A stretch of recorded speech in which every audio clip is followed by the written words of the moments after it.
समचरण सरोजम साधरणीला बुधाम जगननिहतपाणी मंडलम मननम तरुणदुष्यमाला कंजनम कंजनेत्रम सदय धवलासम विठ्ठलम चित्तमे प्रथम पांडुरंग परमात्म्यास वंदन। तसेच आपले महाराष्ट्राचे महापुरुष सर्वांनाच अभिवादन। आपल्या या माध्यमिक विद्यालय या ठिकाणी आज आपण छोटेखानी कार्यक्रम घेत आहोत आणि या कार्यक्रमाला प्रमुख पाहुणे म्हणून दिंडोरी पोलीस स्टेशनचे कर्तव्यदक्ष अधिकारी माननीय महेशजी भोसले साहेब, त्यानंतर दुसरे प्रमुख पाहुणे दिंडोरी येथील आरोग्य क्षेत्रामध्ये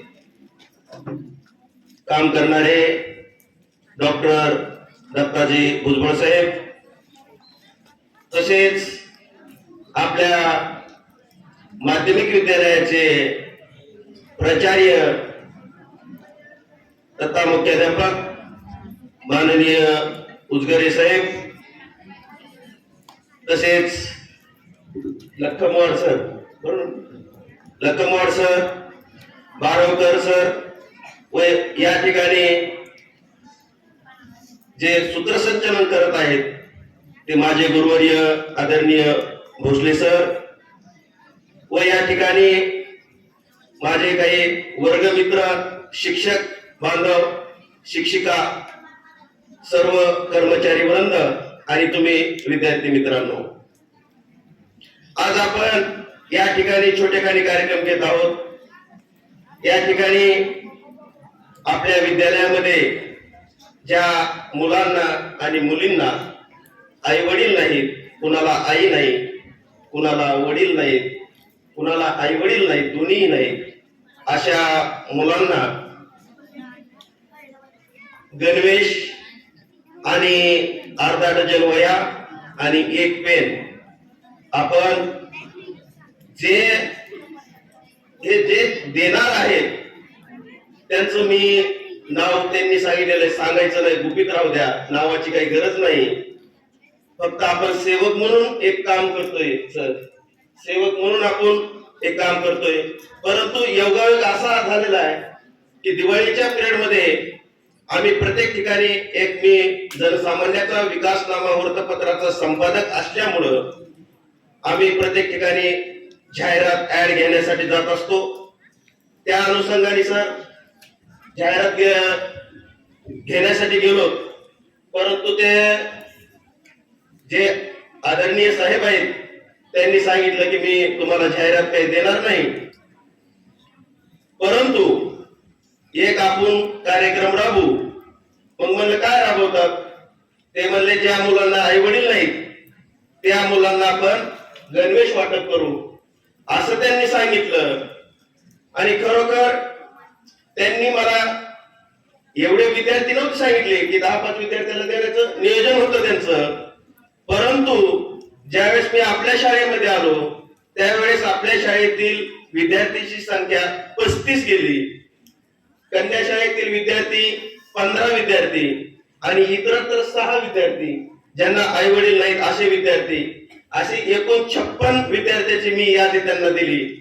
आणि यादी दिल्याच्या नंतर ते खरंच म्हणजे दानशूर व्यक्तिमत्व म्हणावं लागेल की त्यांनी कुठलंही काटकसर न करता किंवा एवढे विद्यार्थी वाढले मग एवढं कशाला द्यायचं असं न म्हणता त्यांनी 56 विद्यार्थ्यांसाठी गणवेश, अर्धा डझन वह्या आणि एक पेन त्यांनी माझ्याजवळ सुपूर्द केलेला आहे।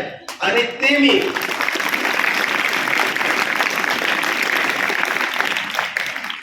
मी पोहोचण्याचं काम करतोय, एक सेवक म्हणून काम करतोय। काय असतं, कुठंतरी आपल्याला जर देवाची प्राप्ती करायची असेल तर प्रथम आपल्याला संतांच्या चरणाशी लागावं लागतं, त्यानंतर देवाची प्राप्ती होती। तसं त्या अनुषंगाने कुठेतरी आपण सेवक होऊन तुमची सेवा करण्याची सेवा मला त्यांच्याकडून मिळाली, खरोखर मी माझं भाग्य समजतोय।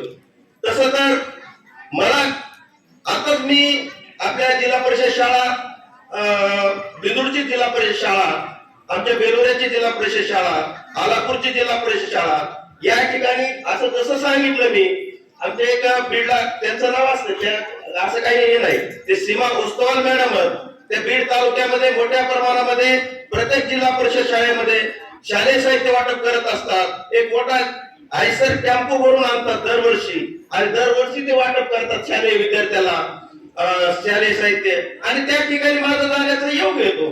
त्या ठिकाणी प्रमुख पाहुणे म्हणून वाटप करण्यासाठी मला निमंत्रण देतात आणि मी गेल्याच्या नंतर त्यांना मॅडमला म्हणलं की मॅडम तुम्ही जसं वाटप करतात तसं आमच्या शाळेला काही मिळालं पाहिजे, म्हणून मी प्रयत्न करून त्यांच्याकडून शालेय साहित्य आणलं आणि ते सध्या जिल्हा परिषद शाळा बिंदूर, बेलोरा, आलापूर या ठिकाणी वाटप करण्याचा प्रयत्न केलेला आहे.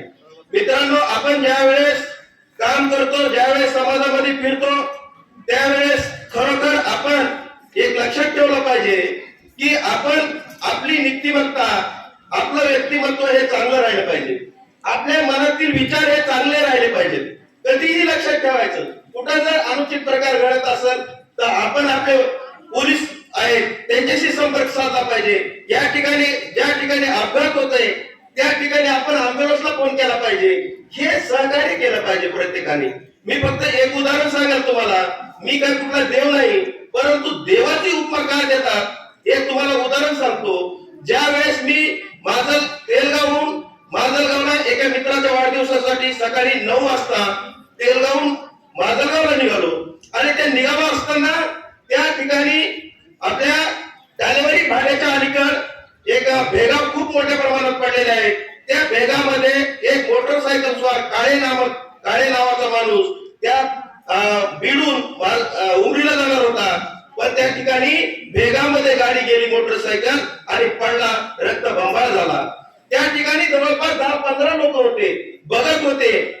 बघत असताना कुणी विचार नाही केला, कुणी अँब्युलन्स बोलवण्याचा विचार केला नाही किंवा कुणी काही केला नाही, परंतु बघत होते, फोटो काढत होते.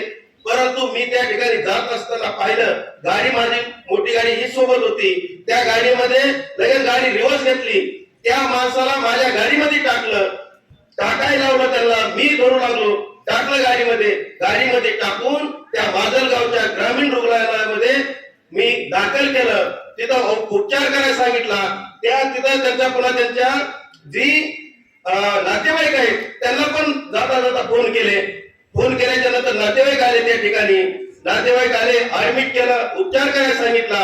आणि उपचार करत असताना मी म्हणलं आता उपचार करतील डॉक्टर, मी जातो माझ्या कामासाठी. मग मी नातेवाईकाला म्हणलं मी निघतो साहेब, आता मला उशीर झाला, मी जातो म्हणलं. परंतु त्या नातेवाईकानं खिशातले 200 रुपयाची नोट काढली आणि ती मला दिली. मी घ्यायला पाहिजे होती का? नाही ना? करेक्ट. मित्रांनो, त्या माणसाला मी उत्तर दिलं की बाबा मी माणुसकी म्हणून या पेशंटला मी घेऊन आलोय, मी पैशासाठी घेऊन आलेलो नाही. महत्वाचं म्हणजे कुठेतरी माणुसकी आपण जपली पाहिजे. त्या दिवशी मला जवळपास 7-8 कॉल आले की तुम्ही आमच्या पाहुण्याला म्हणजे वाचवलं, तुम्ही देवासारखे धावून आलात. पुन्हा नंतर 15 दिवसांनी त्याच माणसाच्या जे मुलगा होता त्याच्या घरी मला बोलवलं. वयोवृद्ध आईवडील होते, बीडला बोलवलं. त्यांनी शाल आणि आपले उत्तरेश्वर माऊली महाराजांचा मोठा फोटो देऊन सन्मान केला. पण ते वयोवृद्ध आईवडील सुद्धा म्हणतात की साहेब तुम्ही देवासारखे धावून आलात, आमचा मुलगा वाचला. म्हणजे कुठंतरी आपण काम केलं पाहिजे. असे माजलगाव तेलगाव रस्त्यावर खूप मोठ्या प्रमाणात एक वेळेस तर जवळपास बांधकाम करणारी जी माणसं असतात, मजूर लोक, मिस्त्री, हे जवळपास स्कूटी असू द्या नाही तर मोटरसायकल असू द्या, तुम्ही पाहत असताल 5-5 लोक येतात एका गाडीवर. किती? 5 लोक येतात. 5-4 लोक तर सहज येतात मोटरसायकलवर. 4 लोक येत होते. इकडून आल्टो नावाची गाडी चालली होती त्या ठिकाणी सिंदेवाडी फाट्यावर. त्या ठिकाणी मोठा अपघात झाला. फास्ट होते दोन्ही. ते आल्टो गाडी शेतामध्ये जाऊन पडली. त्यांचे कुणाचा हात मोडला, कुणाचा पाय मोडला. त्या ठिकाणी मी शूटिंग काढण्याचा प्रयत्न केला नाही, परंतु त्या ठिकाणी मी 2 अँब्युलन्स बोलून त्या दोन्ही अँब्युलन्स मध्ये टाकण्याचं काम केलं. नंतर फोटो काढून व्हायरल केला. सर, हा आपलं काम करण्याचं काम आहे. आपण हे प्रत्येकाने लक्षात ठेवलं पाहिजे. आपण ज्या ठिकाणी जाऊ त्या ठिकाणी आपण चांगलं काम करण्याचा प्रयत्न करायचा. कधीही कधीही लक्षात ठेवा, तुमचं भलं झाल्याशिवाय राहणार नाही. मी काही जास्त लांबीत नाही. आज आपण या ठिकाणी खरोखर त्या दानशूर व्यक्तिमत्वाचं महत्वाचं मी त्यांचं अभिनंदन करतो. ज्यांनी तुम्हाला गणवेश आणि शालेय साहित्य दिलंय त्यांचं अभिनंदन करतो. आणि या ठिकाणी आपल्या माध्यमिक विद्यालयाचे उद्गारे सर यांनी मला कार्यक्रमासाठी म्हणजे परवानगी दिली. त्यांनी पण त्यांचं सगळं मी आभार व्यक्त करतो. आणि माझे 2 शब्द संपवितो. रामकृष्ण हरी.